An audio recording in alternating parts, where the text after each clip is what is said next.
You're listening to a Mamamia podcast. Mamamia acknowledges the traditional owners of land and waters that this podcast is recorded on. Hello and welcome to Mamamia Out Loud. It's what women are actually talking about on Wednesday, the 22nd of November. I'm Holly Wainwright. I'm Mia Freedman. And I'm Jessie Stephens. And on the show today, the largest radio deal of all time has been announced, and its beneficiaries are not shy about telling everyone how much they're earning. So who's comfortable talking about money and who isn't? Also, ethical non-monogamy is absolutely everywhere. So what is it? What does it mean? And how does it work? And the world's most famous twins have some advice for Clare and Jessie Stephens, but it's advice you've already disregarded. But first... At the tone, please record your message. In case you missed it, no one wants your voicemail. If you already suspected that might be the case, well, it's been confirmed by Etiquette Bible, Debrett's.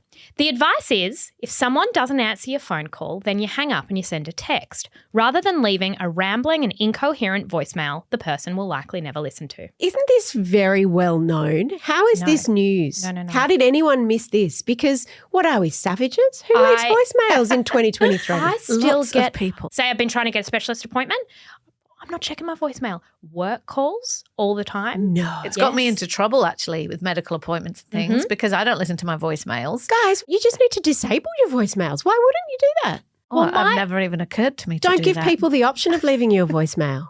Well, my voicemail is completely full and stuck and like I don't know how to go and delete it. I don't have time for that kind of admin. No, just go and turn it off. Well, there's more. There's more etiquette, all right? Because they also say that receiving phone calls, having your phone ring, causes stress for many people. And the guide advises that you text before you call and do not expect that your calls will be answered. They warned that people are often afraid that an out-of-the-blue phone call will come with bad news. Every time my dad calls me, I think someone is dead. Same. And I get this because the people who call you are generally trying to sell you something or deliver bad news. Yeah. But we have become very precious, haven't we? The sound of a phone call makes us stressed and unhappy. Well, it does. When my girlfriends call, the way I answer is, are you okay? Yeah.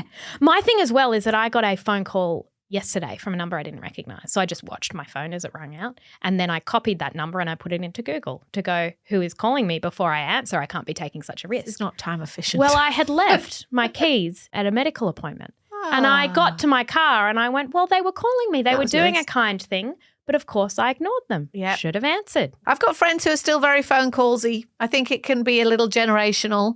And I've also got a friend who works in recruitment and she is really mad that no one listens to their voicemails anymore because she's like, I'm calling you to tell you you've either got a job or you've got an interview and you can't be bothered listening to your voicemail. And she thinks it's a sign of laziness and she strikes them off the list. Actually, she doesn't strike them off the list, but they go down in her estimation.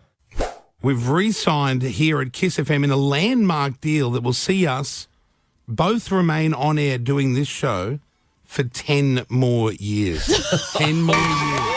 Thank you, everyone. Thank you. A historic new radio deal has been done today. Everyone's talking about it, and it's worth $200 million at least. Kiss FM's Kyle Sandilands and Jackie O, who are already the highest paid people, not just in radio or breakfast radio, but in the entertainment industry, not as a pair, but individually, they're equal number one. They signed a deal on air this morning and announced that they will be continuing to make their show for the next 10 years. It's worth $200 million, which means the radio hosts will each make $10 million a year. Plus, there are said to be a lot of bonuses and incentives, and they can make money from their other business ventures outside of that. But just from their breakfast radio show, they'll be each earning a minimum of $10 million a year. Now, it's not bad if you can do it. Bad. I interviewed Jackie on No Filter recently and we talked about money. I really wanted to talk to her about money. And here's what she said about why it makes her feel so uncomfortable to talk about it. Yeah, I don't love talking about money. I mean, it's okay. I can a little bit, but and I should be proud of the money I earn. I just hate, I don't know what it is. Maybe it's just the way I was brought up. I don't want to gloat. That's kind of, there's a fine line to me between being proud of how far I've come, which I am really proud of that. And then there's the gloating part, which that's the part I don't want to do. What's interesting to me about this is that Kyle loudly and gleefully does gloat and talk about money in a way that's almost childlike, and you could say it's kind of endearing, because I can't think of anyone else who speaks about money in the way he does. Jessie, you love a bit of capitalism and conspicuous consumption. Do you think it's a male-female thing? I don't think it's just male-female. I actually find the way Kyle and Jackie O speak about money to be a little bit refreshing. I think not talking about dollar figures is something that rich people who have always been rich do, because they're protective, and I think that they're protective for good reason, because when you say dollar figures, you realize how quickly people can come to hate you. But the reason why this works for Kyle is because we know he came from nothing and he's self-made. So there is this inherent respect. As is Jackie. The thing about Kyle is that the story of him being homeless, it's so appealing to his very specific demographic of audience, which is we are all buying into this economic mobility, that if we just find the thing that we're good at, then we too can turn into millionaires. It's like the Australian dream type thing. And Kyle used to have a vision board of actually things like the Bentley he now owns and all these things. So even before vision boards were a thing, when he was a homeless kid, he used to make these scrapbooks of all the things that he wanted to achieve. I agree that the reason that they, and he in particular, can talk about money the way they do is because it buys into an aspirational narrative that, generally speaking, in Australia we love, just like in America, people love it. This myth that anyone from the lowliest place can one day too have a solid gold Bentley if they just work hard enough. It's not actually true.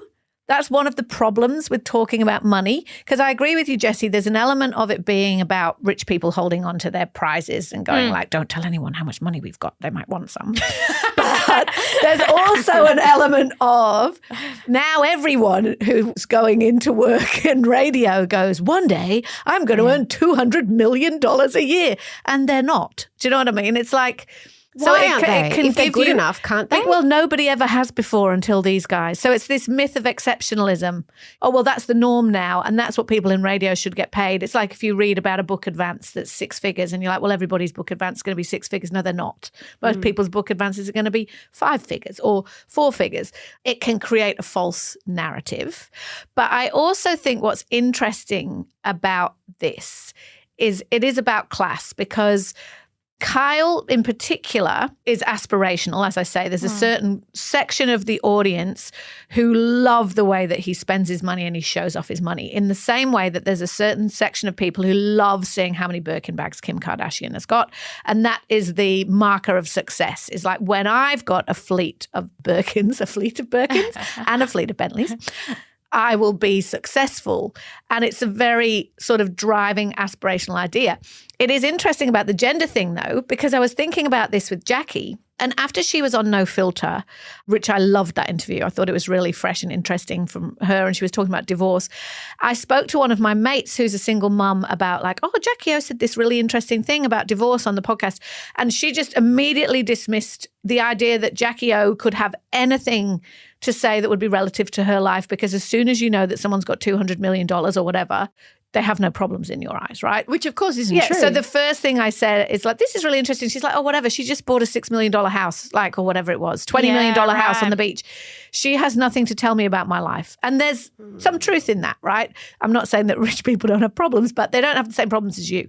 It's like a sword. With that. It's like a stick to beat you with as well as a marker of your success. I disagree, because what she was trying to say in that interview when she talked about divorce, she was talking about the emotional side. Oh, no, I know. I'm not saying it wasn't about money. The point I'm making is there was nothing she could say that would be relatable to this person, even if it had nothing to do with money. Yeah, but that's what I'm challenging. Yeah. The fact that just because someone has money doesn't mean they can't have common experiences to you. And the other thing that I'll challenge you on, Jessie, is when you both sort of said, oh, people who've had money for a really long time don't talk about it because they're like, they want to protect it. And people, my view of old money, and Hole, you would know more about this from an English point of view, is that it's just not seen as the done thing, because it's seen as boastful tacky. And it's tacky. Yeah. So it's, if you've always had money, you don't talk about it in the same way that a fish also probably wouldn't talk about water. So there's an element of it being invisible, I think, to people who have grown up with it. But I think that's a good point about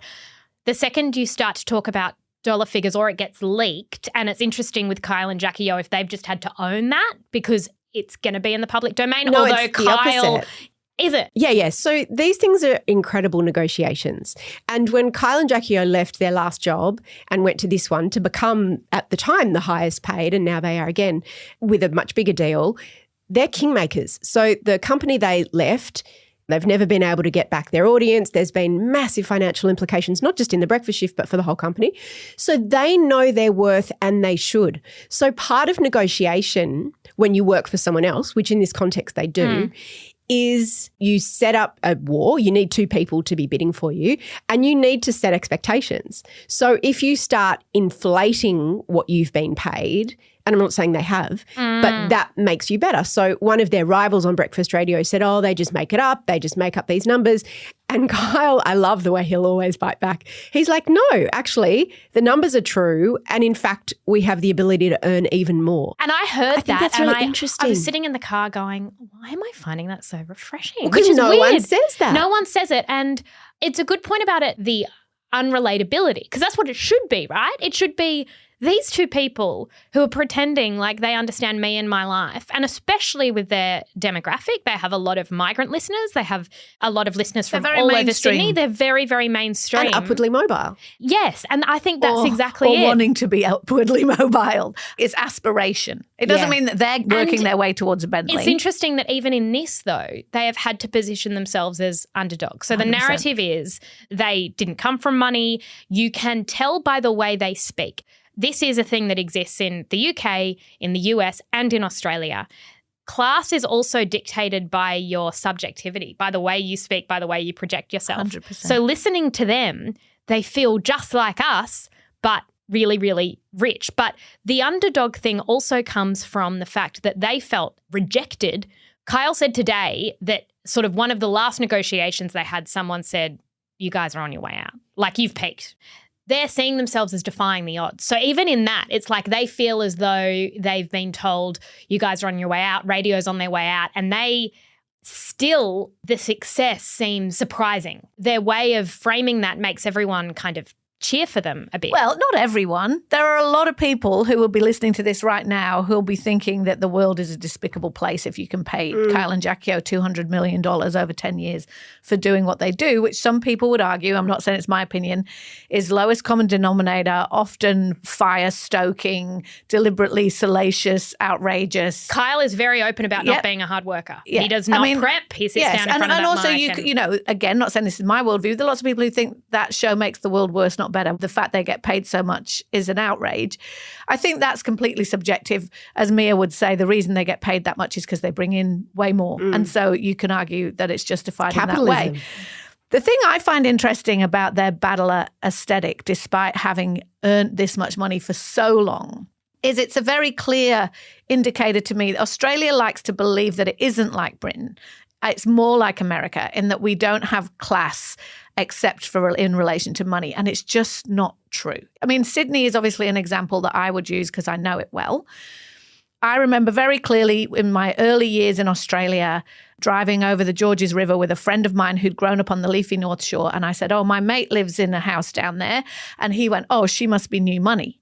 And I was like, oh, I didn't really understand that. But there is a massive difference in terms of how people perceive class between having a glass-fronted mansion on the Porges River and a sandstone 5-bedroom house with a big garden on the leafy North Shore. There's a big difference in terms of class between your dad being a builder who's made a really good business and you coming from generations of surgeons. You know what I mean? Those things are really different. It's not about your bank balance.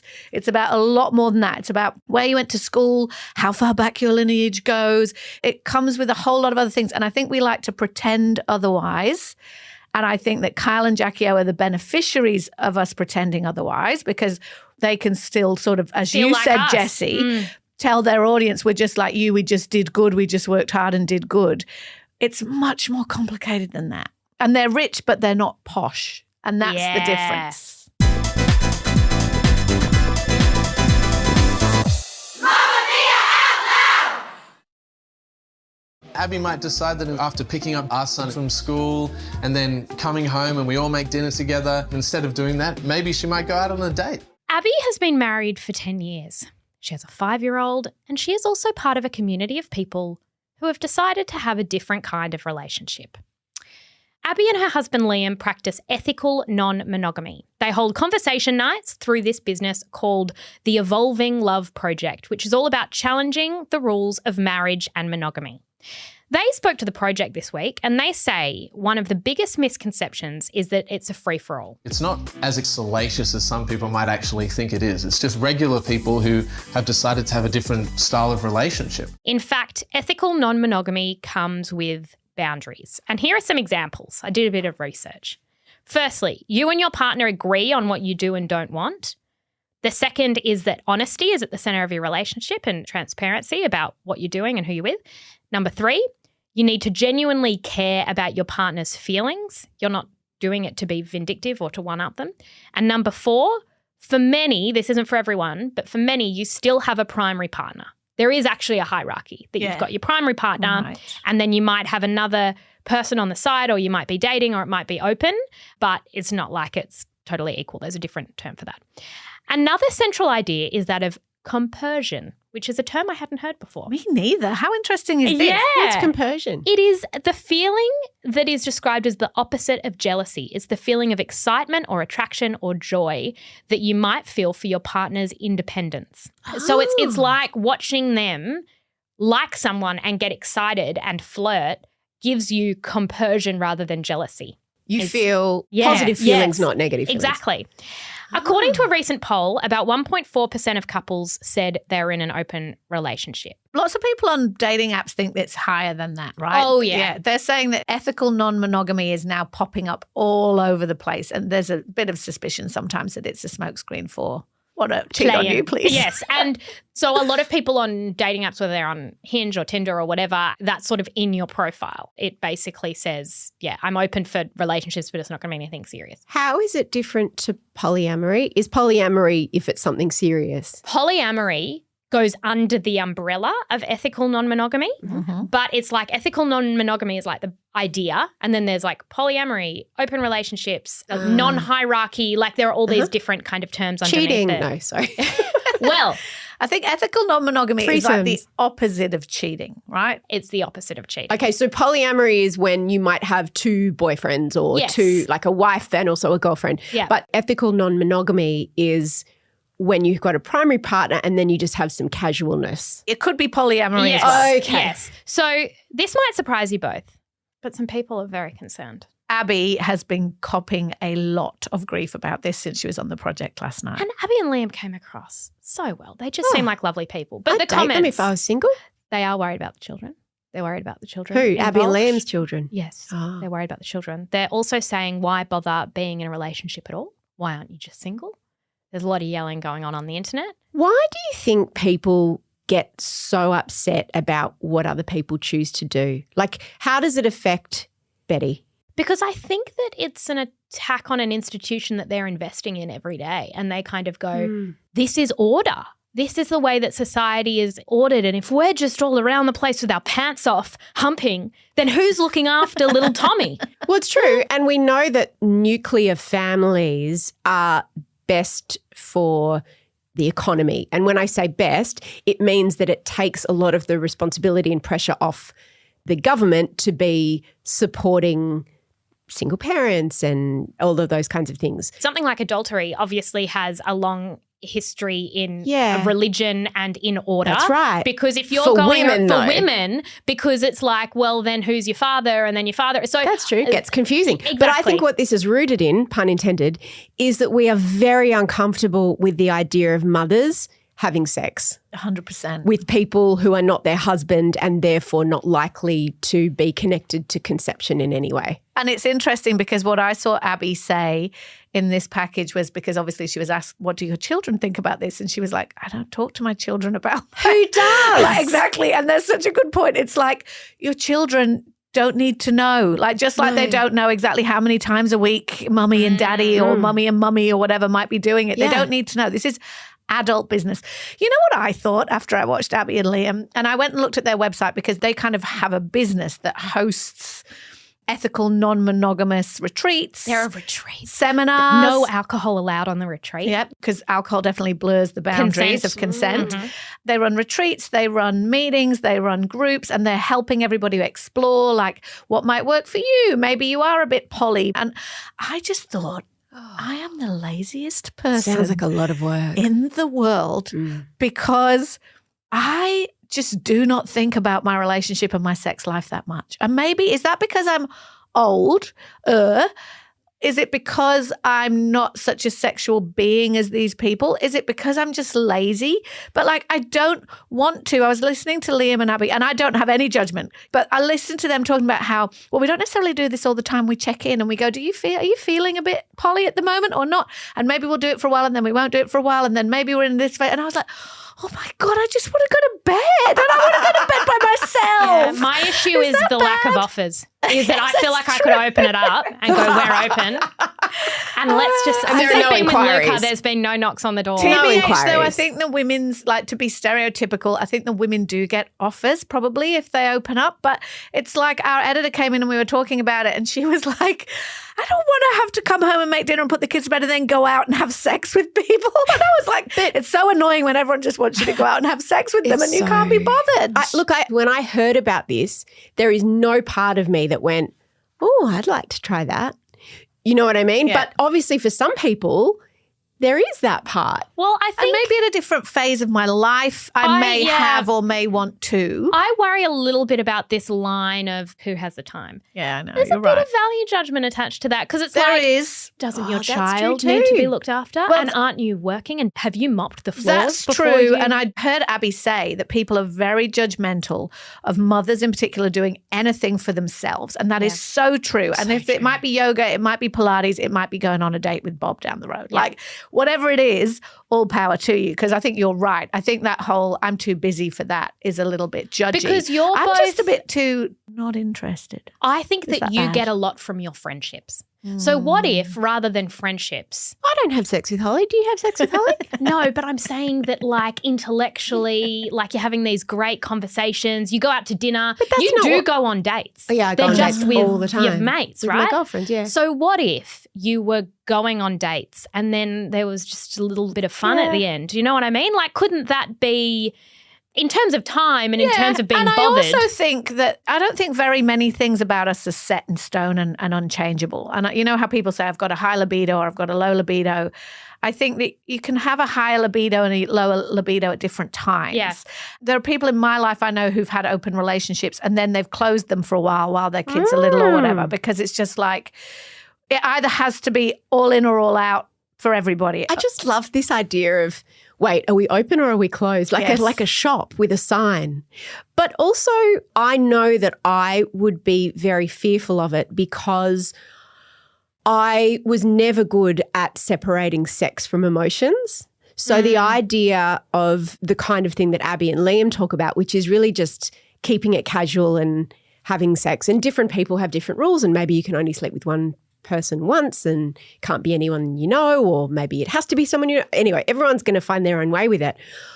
But I wouldn't trust myself to be confused and to bring a whole lot of drama into my life. Well, really good sex can sometimes mess with your head. So if you Yeah. were getting really good orgasms with Bob from down the street, you might start to think about that a lot more. And I think there's also probably something in wanting to have sex with someone who doesn't see you as a mother, who sees you as a woman. Yeah, I've heard a sex therapist say that when you've been with someone for a long time, they really see you Yeah.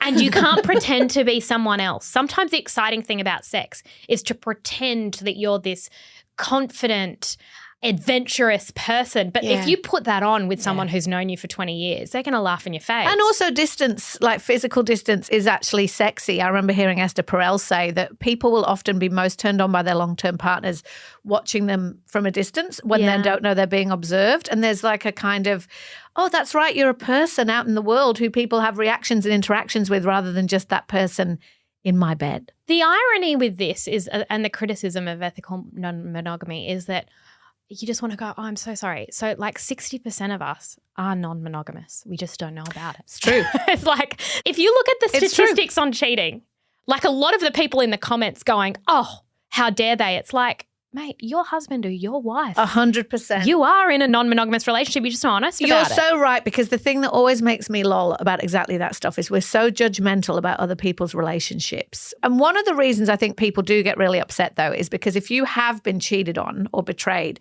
then it's incredibly, literally triggering to see this, because you're like, well, he's getting everything he wants and that happened to me once and whatever. But really, all this is honesty about something that for a lot of people is a driver. Beginning of time, yeah. Maybe that being sexually attracted to multiple people at once is actually very normal for lots of people, and they're just being honest about it.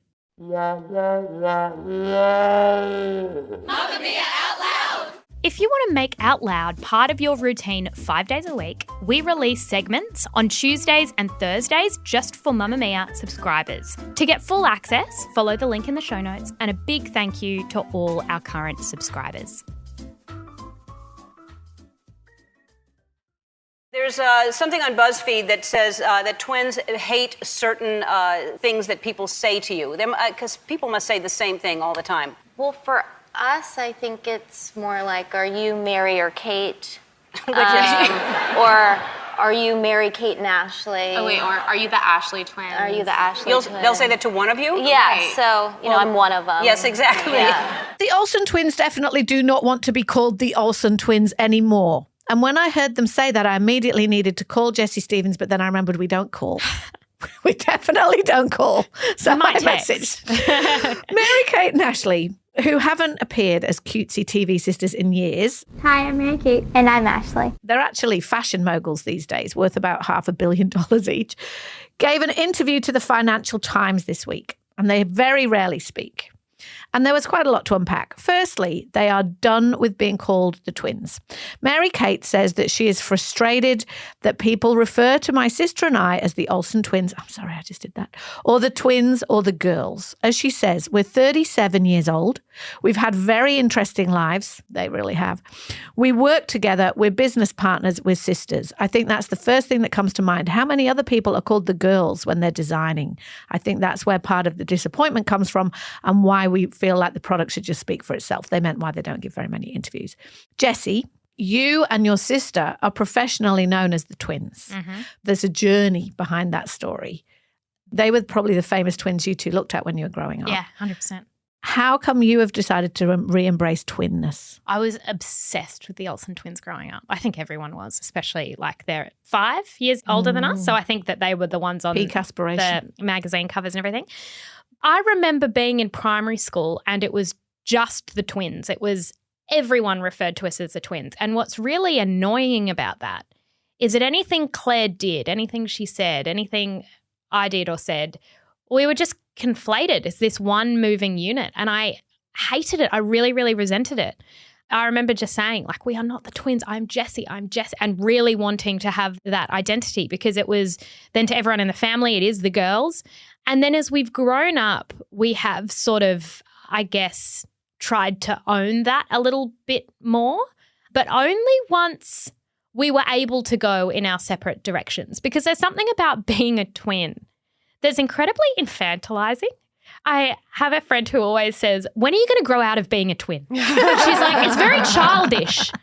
Twins feel like something you are at 5. It's true. Adult twins, they just look weird. You kind of look. It's true. Why do you think that is? It's defining someone in relation to their sibling relationship, which is childish. Family. How often do you and your brother walk around together and people go wearing the same clothes? Wearing the same clothes. Hands. Exactly right. Well, only sometimes. And then you squabble like siblings do, and then you talk to each other like siblings do. But that's because twins are magic. We're interested in twins because they're a little bit magic. They're a bit freaky. And that's the thing, you can feel like a freak show. And that's what I think someone who's really tall will know. That every party you walk into, everything, it's like, you're really tall. You get the same thing when you're a twin. You walk down the street, people stop you, and when it's 2 sets of twins, it's doubly that. And you go, I'm so bored of this. I am bored of this question. Is that because it feels like your identity as a person is hijacked by your identity as a twin? And you're constantly a unit.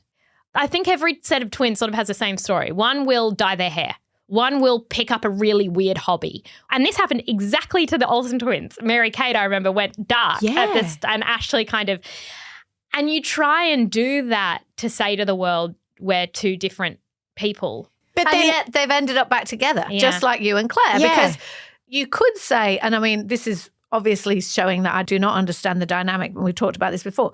You could be a lawyer and she could be a doctor. Like, you know, you don't have to present as a unit. Mary-Kate and Ashley also could be both running independent fashion businesses. Instead, they're running the road together. It's their joint venture. So they obviously love working together, understand there's strength in their union, understand the power of it, just like you and Claire do. And I think that people are also fascinated by that because they either think, well, why wouldn't you want to go and strike your own identity? And I'm not saying for a minute that you don't have your own identity. You clearly do. Both you and Claire have your own independent ventures as well as the ones you do together. It's interesting because clearly that desire to not be the twins is not as powerful as the desire to be together. I think that's really true. I think there is something that pulls you together, and that by way, I was reading some personality studies about twins, and often you are good at compromise and negotiation. You're actually really good at working as a pack because you have since you were a baby. I've thought it a lot with Luna, looking at her on the playmat, and I thought, I never laid on a playmat on my own. You are constantly negotiating with another person your entire life. And sharing everything, like give me that from toy. your mother's attention to her breast milk to everything. Exactly. And you've also grown up in the same context and therefore with the same genetics. So it is likely that you're going to have similar skills, that you're going to have similar interests. And look, my brothers ended up in the same, they've got their own identity, trying to go in different directions, but they keep coming together. I'm fascinated by twins who do the complete opposite from each other, but I think fraternal twins do that more than identical. Secondly, I have another question, and I'm aiming it at my fashion correspondent friend, Mia Freedman. The other thing I learned in this is that Mary-Kate and Ashley have a fashion business called The Row, which I did know, but it is very, very, very expensive clothes that do not necessarily look very expensive. I know we just talked about money, and we were kind of talking about that ostentatious $6,000 on a handbag. I want everybody to know their clothes are all black, white, and beige. They do not look expensive, and yet they are. Mary-Kate was wearing a cardigan in this, and then the writer went and looked it up, and it was $7,500 US for her cardigan. Mia, why would you make clothes that are really expensive but don't look expensive? What's the deal? Speak fashion to me. So what's really interesting about this interview and hearing them talk about it, because I can't think of another interview they've done in the last 20 years, and that's how long The Row's been going. Before The Row, obviously how they made their money was from mass market deals like clothing lines, books, toys, videos. At one stage, they were second only to Disney in terms of video sales in America. The avenue that they've chosen is of high end. Now, the reason that it costs a lot, they say, is because they always want the most expensive fabrics, the most high-tech things, the most rare fabrics. So all of that is harder to mass produce. But also there's a type of person embodied by the characters on Succession. And remember the thing about the capacious bag? Everyone's laughing up their sleeves about your date. What? Why? Why? Because she's brought a ludicrously capacious bag.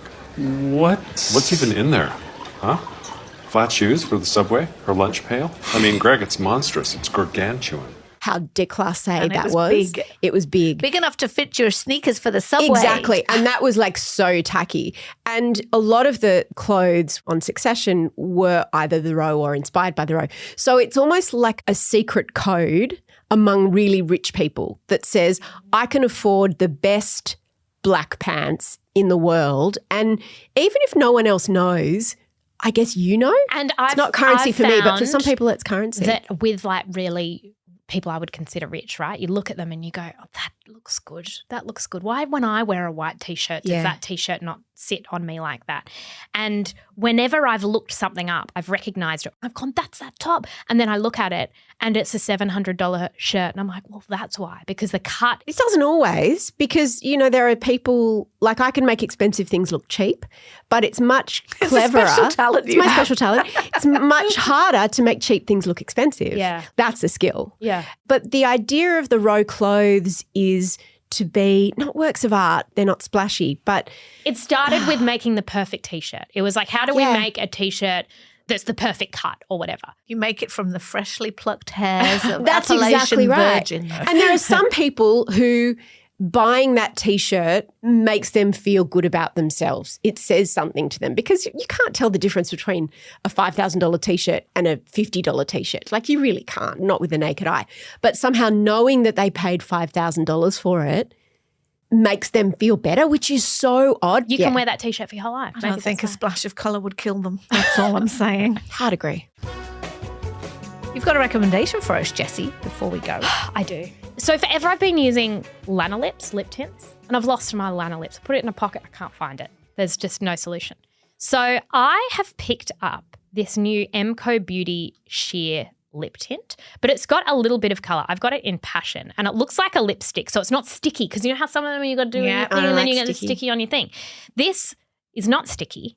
Like I find, say I'm going to the beach or I'm going out or whatever, I need some colour on my lips, but I don't want to look like I'm wearing lipstick. I like stains and tints. Yes. Yeah. So this is a tint and it gives the perfect like real lip pink colour without looking like you've got anything on. Does it come in different shades? It does. It comes in 4. I've got like a darker red one. It doesn't look like one of my red lipsticks. Feels like it's got no colour at all. No, it does. Yeah, that's what I thought. I thought it didn't. Sheer Tint Lip Balm. They're like a dupe also for there's a NARS one that's very similar. Oh, yeah. It's like a shiny thing. Both Emco Beauty and Lanolips are Australian lady startup, female-founded brands. I'm obsessed with Emco. I also use their mascara every single day. It's the best mascara in the whole world. Now, this is currently on sale at Chemist Warehouse for $13.